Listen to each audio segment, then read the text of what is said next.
1% íslenskra fjölskyldna skipti með sér 15 heildartekna landsins árið 2007.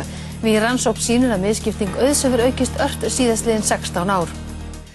Árið 2007 rann 15 af heildartekjum fjölskyldna í landinu til þeirra 615 sem mestan auðinn áttu.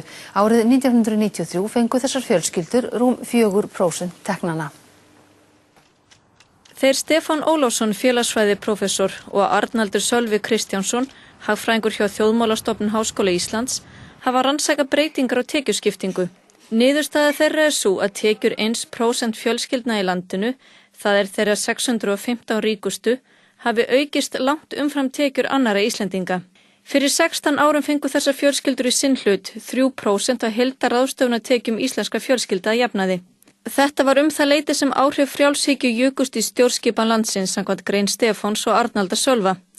Árið 2003 urðu nokkur kaflaskil þegar ójöfnur jókst mjög hratt. Í hittifyrra var svo komið að þessar tekjuhæstu fjölskyldur landsins fengu ríflega 15 af heildartekjunum. Tekjur þessa hóps jukust mikið í krónum talið. Meðal mánaðartekjur hans voru ríflega 1,5 milljón króna árið 1993, en 14 árum síðar höfðu tekjurnar 11-faldast og voru orðnar rúmar 18 milljónir. Hér er miðað við verðlag ársins 2007. Aðrir tekjuhópar fengu mun minna í sinn hlut. Hér sést að tekjulægstu fjölskyldunar, það er 10% fjölskyldna, höfðu að jafnaði mánaðarlaun 244.000 krónur fyrir skatt.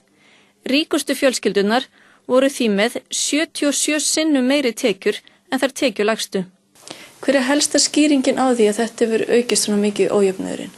Stærsta skýringin er svo að fjármagnstekjur hafa aukist mjög mikið á tímabilinu og það fellur náttúrulega talsvert meira í skaut til þeirra tekjuhærri.